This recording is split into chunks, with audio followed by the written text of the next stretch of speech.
उन्होंने मुझे प्रश्न किया, आत्मा क्या है और क्या कीट पतंग, ये कीट पतंग आदि प्राणियों में भी आत्मा होती है? कहते यार अजीब हालत होगी, एक तरफ तो उन्हें प्राणी कह रहा है,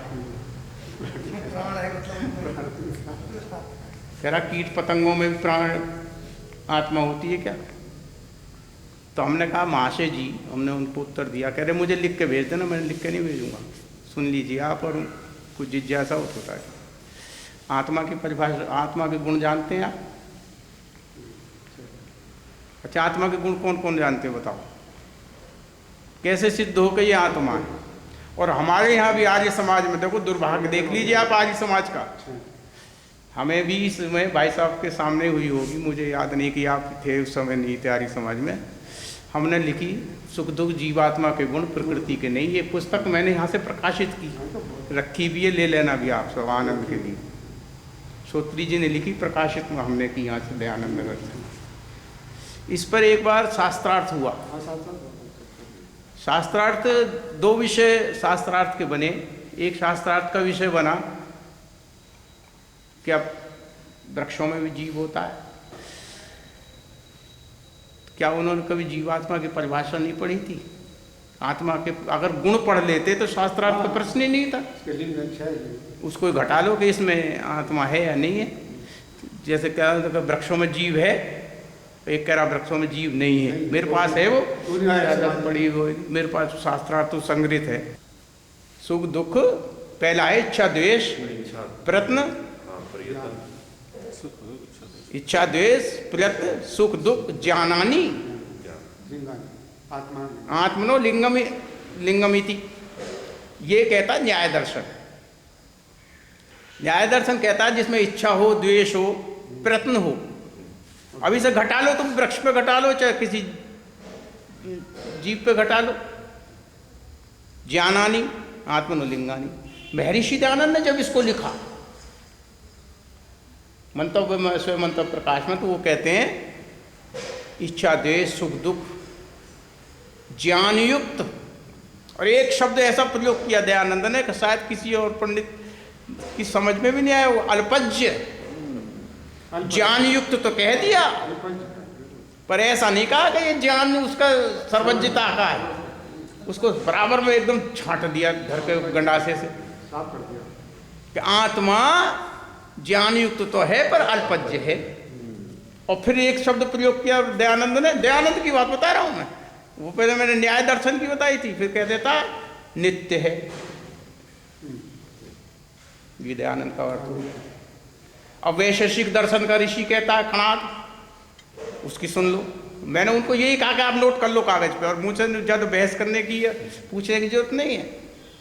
मैं वैशेषिक दर्शन का ऋषि लिखता प्राण अपान निमेश उन्मेष जीवन मन गति इंद्रिय अंतर्विकारा सुख दुख इच्छा द्वेष प्रतना आत्मनो लिंगानी, ये आत्मा के गुण है।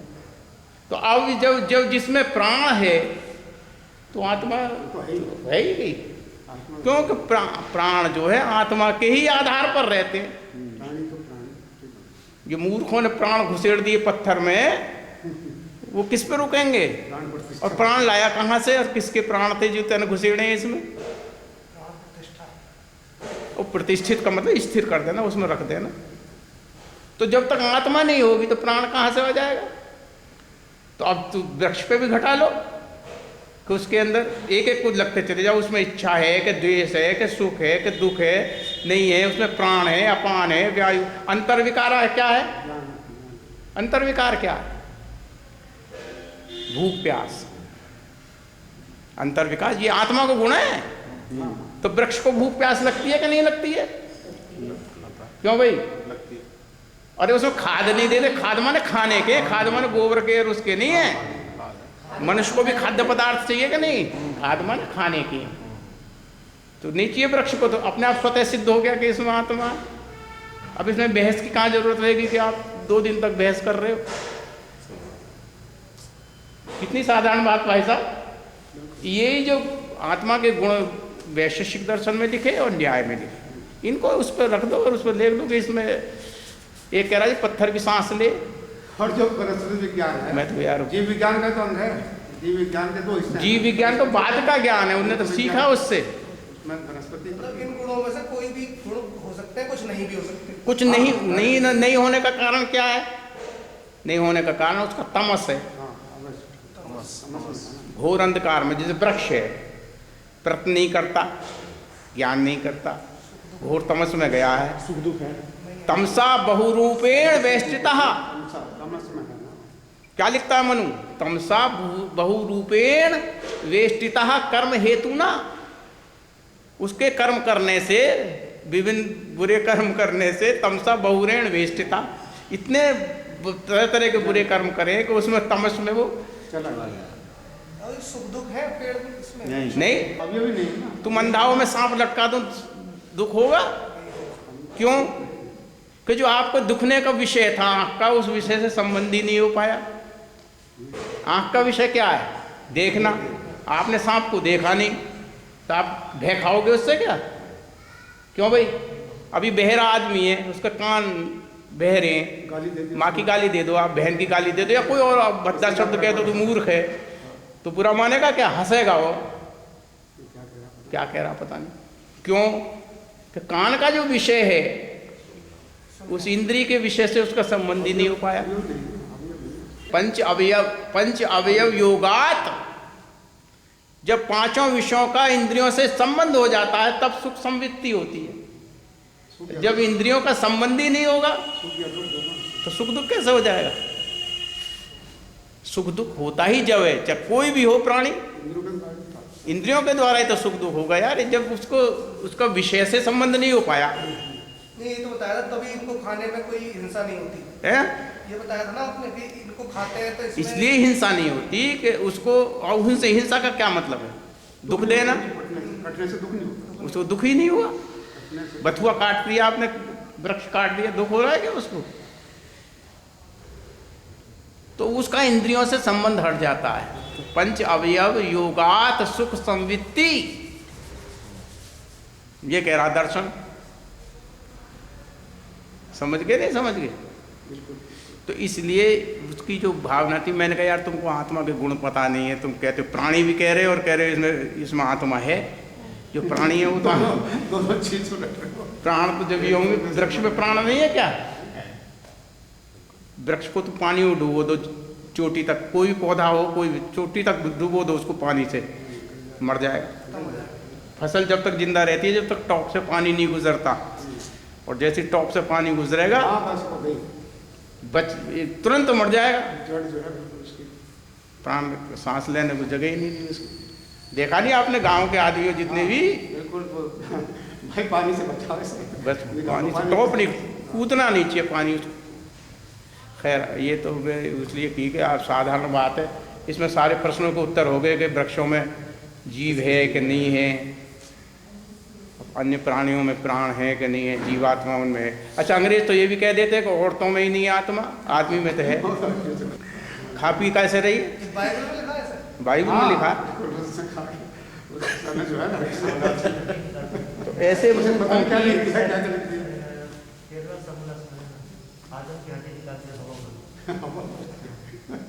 तो ये मूर्ख लोगों की बात है। मैं आत्मा की परिभाषा मैंने इसलिए रखी कि इसमें ज़्यादा बहस, वो ज़्यादा इसको साथ रखते ही आपको ये भी पता पड़ जाएगी किसमें आत्मा है, किसमें आत्मा नहीं है। इसलिए तो इनको स्थावर बोलते हैं, पेड़ों स्थावर। ये चलता फिरता नहीं है, बस ये योनि है, स्थावर योनि इसलिए कहते हैं कि ये स्थित योनि में रहता है प्राण जीव। शब्दों में छिपे हुए। तो ये तो इस मंत्र की व्याख्या हुई। अब उस मंत्र की व्याख्या करते हैं, आनंद लो। अब एक मंत्र है सामवेद का 5वां मंत्र। सामवेद में अध्याय नहीं है, पूर्वार्चिक और उत्तरार्चिक, उत्तरार्ध और पूर्वार्ध है। सामवेद 2 हिस्सों में है, तो उसमें मंत्रों की संख्या है सामवेद का। शायद हमने एक बार वो उत्सव में रखा भी था मंत्र, मुझे याद है, आप लोगों को ध्यान नहीं रही होगी, मुझे याद थी, शायद मुझे ऐसा लग रहा मैंने रखा था। क्या कहता, प्रेष्ठम वो अतिथिम। रखा था। आज इसे बहुत ध्यान से सुनना। आज प्रेष्ठम वो अतिथिम स्तुते, प्रेष्ठम वो अतिथिम स्तुते मित्रम एव प्रियम।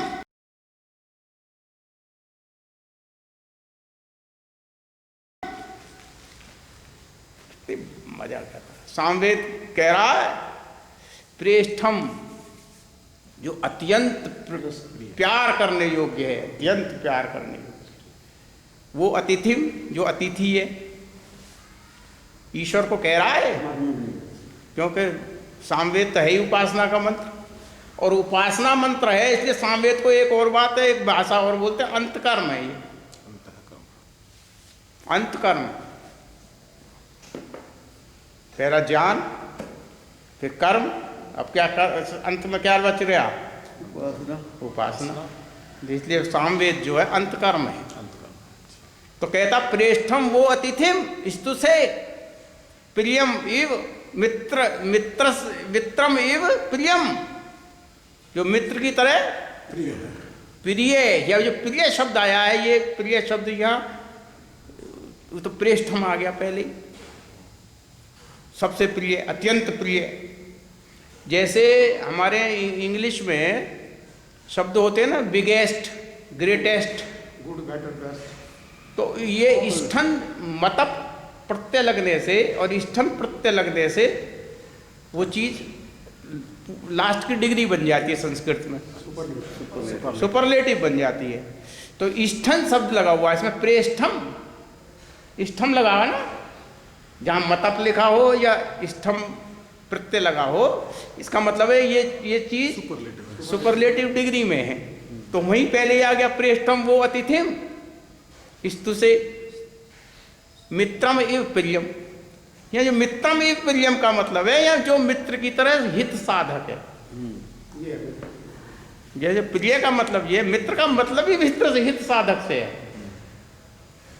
इसी को स्पष्ट करेंगे। जो हित साधना नहीं करता वो मित्र ही नहीं है, इसकी बात ही नहीं सोचता। तब कहता अग्ने रथम न वेद्यम, वह अग्नि स्वरूप परमात्मा सबका आधार है और जानने के योग्य है। अग्नि जो स्वयं प्रकाश स्वरूप है, वह परमात्मा जो अग्नि स्वरूप सबका रथ है। रथ क्या होता, आधार है ना, जो ले जाता है उठा करके। और फिर कहता नैवेद्यम, ये जानने के योग्य है, ये ही जानने के योग्य है। तब कृष्ण कहता है ज्योतिषाम अपनी तत्व ज्योति, कह रहा 13वें अध्याय में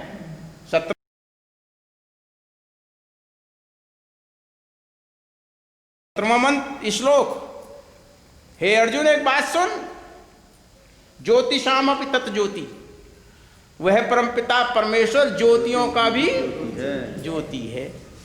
तम से परम उच्चते, वो अविद्या ज्ञान अंधकार से बहुत दूर है। फिर क्या कहता, फिर एक लाइन सुन नीचे क्या कहता, जेयम ज्ञानम ज्ञानगम्यम, वह परमात्मा जानने के योग्य है, ज्ञान से जाना जाता है। और फिर कहता ज्ञान है, जेयम ज्ञानम, जानने के योग्य है, और वो स्वयं ज्ञान स्वरूप है। फिर कहता ज्ञान गम्यम,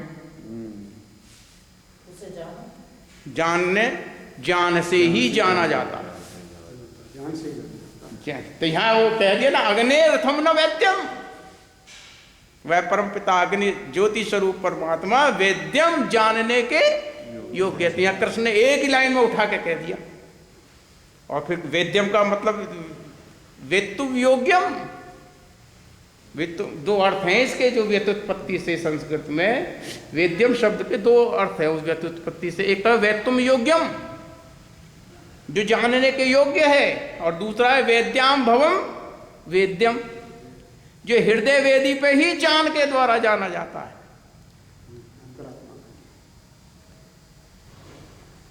जो हृदय वेदी पे ही जाना जाता है।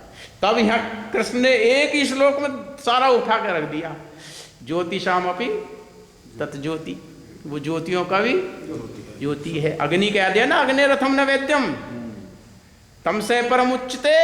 फिर कहता जेयम ज्ञानम ज्ञान गम्यम, फिर कहता हृदय सर्वस्व तिष्ठितम, ये भी कह दिया। वेद्यम है वो सबके हृदय में स्थित रहता है, तिष्ठित रहता है। उसी की स्तुति कर। स्तु से बात समझ में आई नीरज जी? प्रेष्ठम वो अतिथिम स्तु से, उसी की स्तुति कर जो इतने गुणों से भरपूर है, जो प्रेष्ठ है, जो अतिथि है, जो मित्र है, जो अग्नि है, जो जानने के योग्य है। स्तु से, उसी की स्तुति कर। अच्छा, स्तुति क्या है? उसी के गीत का। सामवेद कह रहे गीतिषु समाख्या,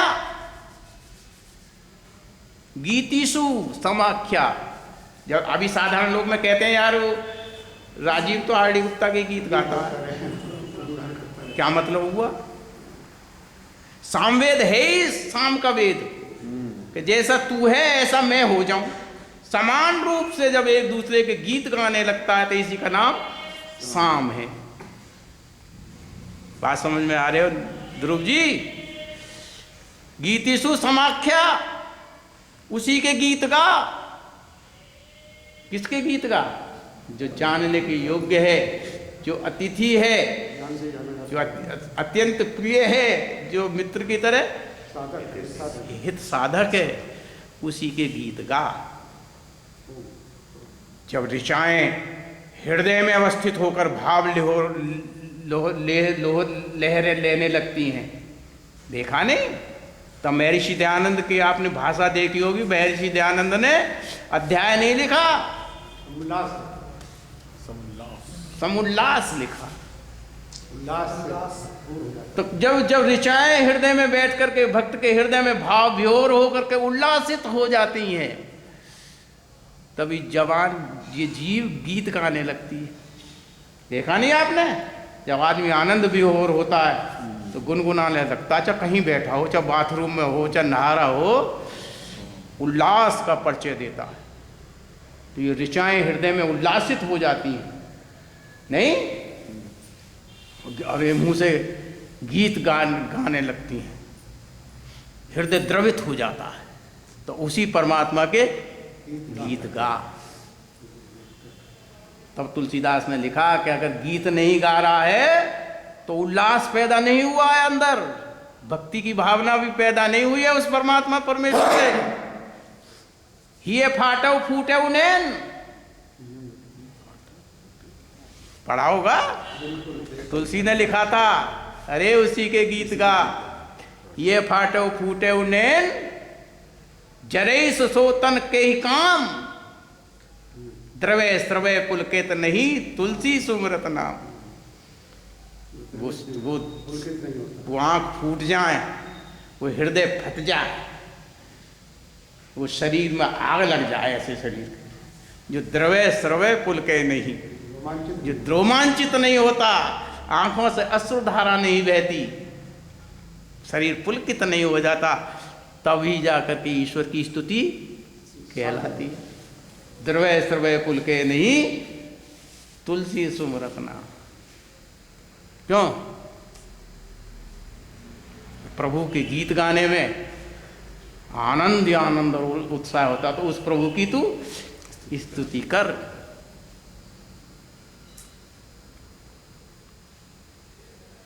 नहीं?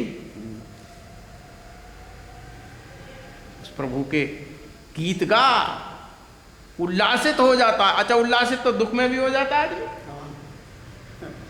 दुख में दुखित नहीं हो जाता, जब हृदय की करना, हृदय दुख होता, मानसिक व्यथा आ जाती है तो रोने लगता, चीखने लगता। तो गए ऐसा नहीं लगता जैसे गाना गा रहा है। तो वो गाना हृदय का उल्लास नहीं है, वो हृदय की पीड़ा बताता है। औरतें जो विलाप करती हैं, तो गाना गाती हैं। हाँ, तो इसलिए ईश्वर के गीत गा, और जब ईश्वर के गीत गाने लगता है तो तभी सामवेद बन जाता है, चला गया उसको याद कर, तभी उसके गीत ही साम है। हर गाना गाना नहीं है। ऋषि दयानंद ने लिखा, लोगों भूल गए हमारे आर्य समाजी लोग। ईश्वर दयानंद कहता है ये गाना गाना आरोह अवरोह तान मूर्छना जो गाई जाती है यहाँ, ये गाने नहीं है। गाना वही है जो ईश्वर को गा रहा, वो भजन वही है जिसमें उसे भज रहा है। हर भजन भजन नहीं है, हर गाना ईश्वर का गाना नहीं है। तब लिखता है उर्दू का सर, वो दिल क्या है जिसमें नहीं तेरे तमन्नाए विशाल, वो दिल क्या है जिसको नहीं तेरी तमन्नाए विशाल। वो क्या दिल है जिसमें तेरे तुझसे मिलने की जिसमें इच्छा नहीं है। चश्म वो क्या है जिसमें तेरे दीद की हसरत नहीं। वो आंख क्या है जिसे तुझे देखने की कभी इच्छा नहीं होती है। क्यों? वो दिल क्या है जिसमें तेरी नहीं है हसरत विशाल। चश्म वो क्या जो तेरे दीद की है हसरत नहीं। तो उस प्रभु के गुण गा, उस प्रभु को देख। पहला गुण लिखा है इसमें मित्रम ही प्रियम। तब उसको स्पष्ट करता है कि मित्र क्या है, हित साधक है। आजकल का तो मित्र स्वार्थ का आपस में स्वार्थ साधक है, पर वो परमपिता परमेश्वर सबसे बड़ा मित्र है। तब लिखा, तब इसको संस्कृत व्याकरण को देखिए, त्रिमित स्नेह धातु है इसमें भाई साहब। त्रिमित में से तो मित ले लिया। मित माने स्नेह। आपने देखा होगा मित्र को परम स्नेही भी कह देते हैं, इसीलिए कहा मीत भी कहा। मित माने स्नेह। स्नेह न धातु निकलती है त्रिमिद से, मित ले लिया। और इसमें एक शब्द जुड़ा त्रेण, त्रेण धातु से त्रयी ले लिया। दोनों को मित और त्रयी बना दिया तो मित्र बन गया। और त्रयी धातु जो है वो रक्षणे है, जो स्नेह अपना और दूसरे का रक्षण करता है वो स्नेह मित्र कहलाता है। मित्र को स्नेही भी कहते हैं ना। अरे लिख देते हैं परम स्नेही। परम स्नेही का मतलब संस्कृत के मित से आया। त्रिमितदा तो मित ले लिया, और त्रेण से त्रयी ले लिया। तो मित और त्रयी जो स्नेह से त्राण कर दे, अपने स्नेह से दूसरे का दुखों का त्राण होता, दुखों से जो छुटकारा दिला दे, इसलिए उसका नाम मित्र है। जैसे पुत्र का है ना, दुखों से त्रय का मतलब है त्राण कर देना का। वह दुखों से त्राण कर रहा है, या स्नेह इकट्ठा करके दूसरे का हित साध रहा है। इसलिए इत्रम मित्रम इव प्रियम, वो मित्र की तरह साधक है, हित साधक है आपका। इसीलिए परमात्मा से बड़ा कोई संसार में मित्र नहीं। जब सप्तपदी होती है ना, सप्तपदी होती है तो अंतिम कह बैठता है सखे सप्तपदी भव। हे सखे, हे मित्र। ये पांचवा जो सातवां जो पैर है ना, ये मेरी तेरे लिए स्नेह का प्रतीक है। आज से तू मेरी मित्र है, मैं तेरा मित्र हूं। मित्र का मतलब ही वही हो गया कि मैं तेरा हित साधक हूं और तू मेरी हित साधक। सप्तपदी में याद है नीरज जी? नहीं याद है? नहीं याद हो तो इसलिए ये मित्र शब्द बना, यहां से बना। जेई मित्र दुख होए ना दुखारी, कहता है ना तुलसीदास जी। जेई मित्र दुख होए ना दुखारी, ताहिन बिलोकत पातक भारी। है अगर मित्र हो तो दुख हो ही ना। जिसका मित्र दुख में साथी नहीं होता उसको समझो ये बहुत बड़ा पापी है। तो नहीं बिलोकत पातक भारी, वो पापी आदमी। मित्र वो है परमात्मा। कभी कभी आपका साथ छोड़ता है क्या? संसार के मित्र आपको छोड़ करके चले जाते हैं। पंडित जी आपका साथ नहीं छोड़ता। इसे कहता मित्रम एव प्रियम, वह मित्र की तरह आपका हित साधक, आपका हित साधता है। तब भर्तृहरि ने श्लोक लिखा, ये सो रहा लड़का, क्या नाम है इसका, सभाजी, इसको याद है? भर्तृहरि ने क्या लिखा मित्र की परिभाषा, क्या लिखा भाई? पापान निवार्यति, गुह्यम गुहाति च गुणान प्रकट करोति, गुह्यम च गुहाति गुणान प्रकट करोति।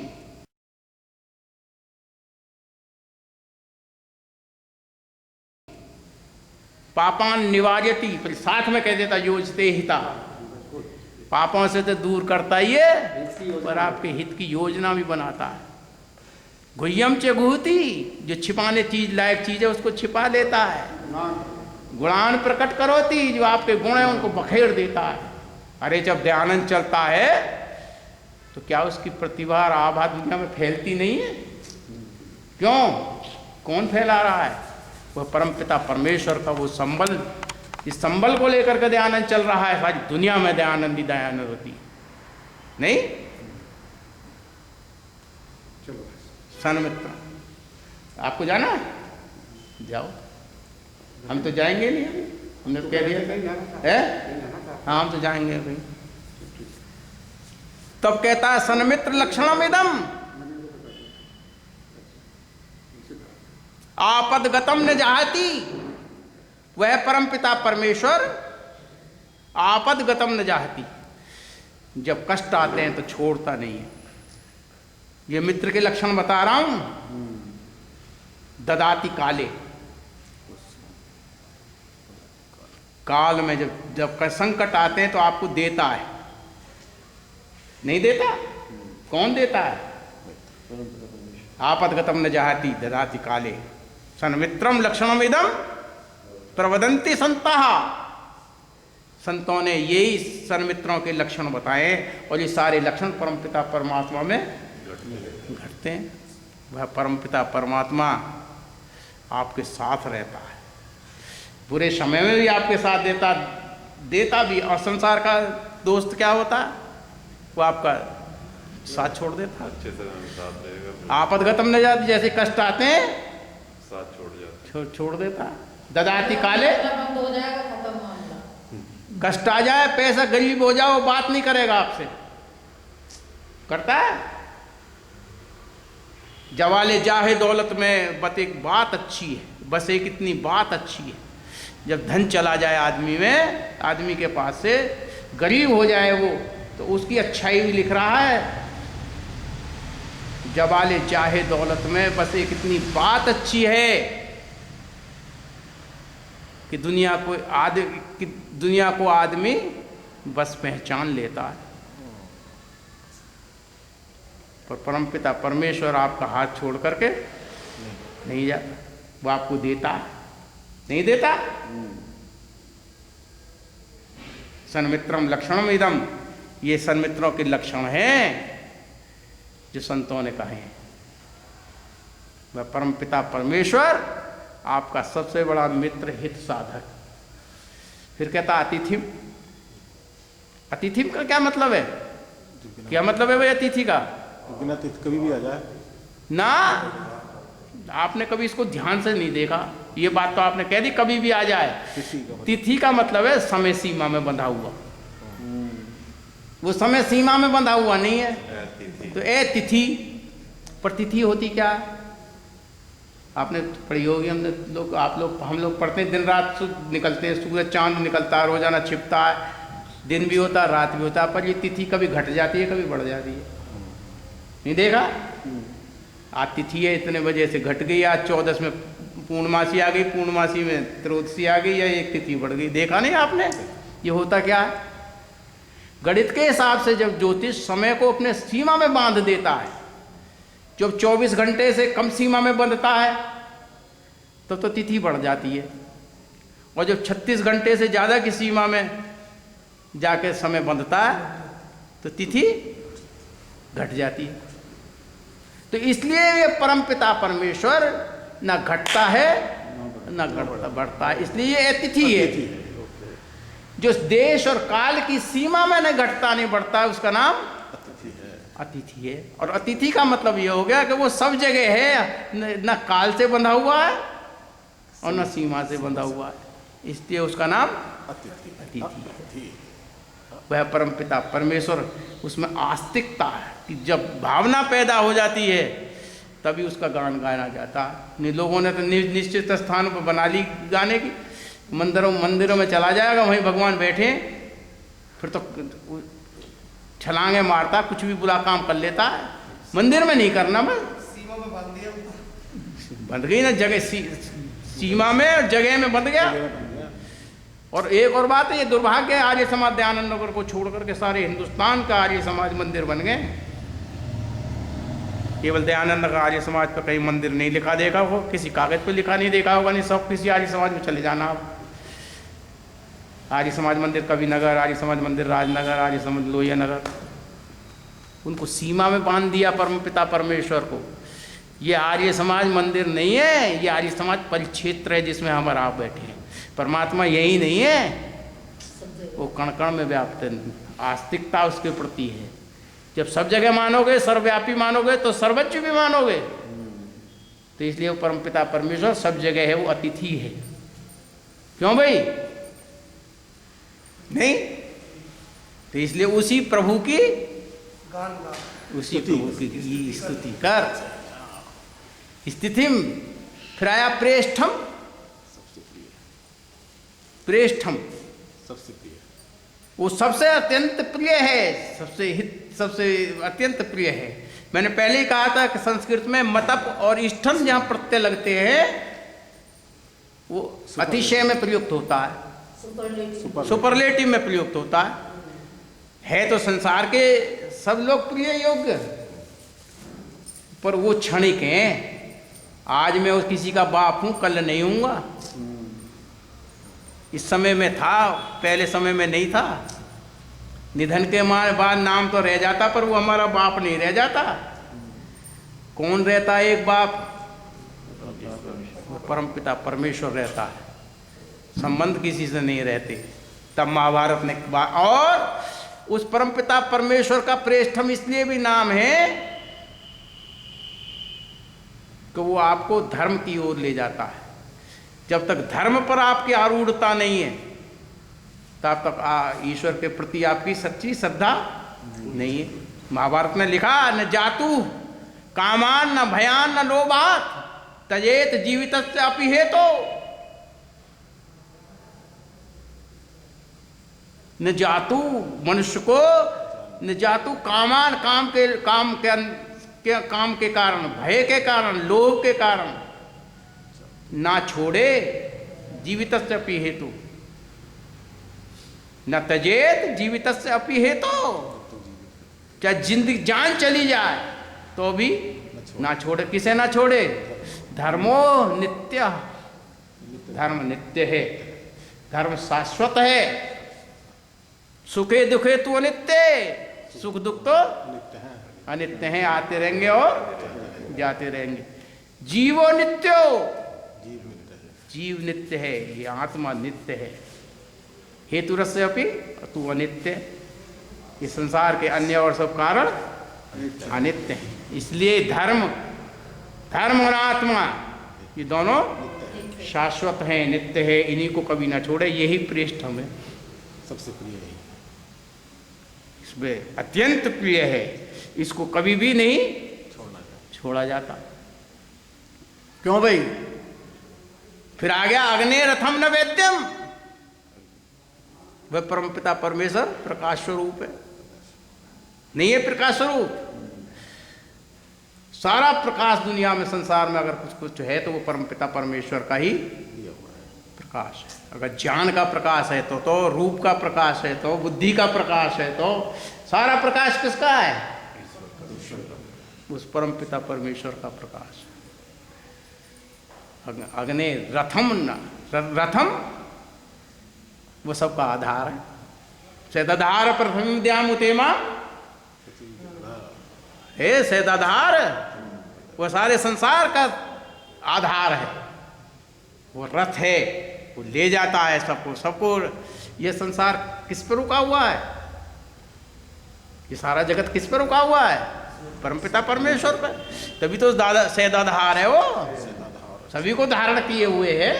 नहीं तो इसके लिए उसी की स्तुति कर। कहाँ जाएगा? धक्के खाते इधर उधर भगा फिरता, फिर कहता नैवेद्यम, वही परमपिता परमेश्वर जानने के योग्य है। वेद्यम मतलब वेत्तुम योग्यम, जानने के योग्य है। और इसका ही दूसरा अर्थ है वेद्याम भवम वेद्यम, जो हृदय वेदी पर, ज्ञान की हृदय वेदी पर ही जो जाना जाता है, इसलिए उसका नाम वेद्यम है। क्यों?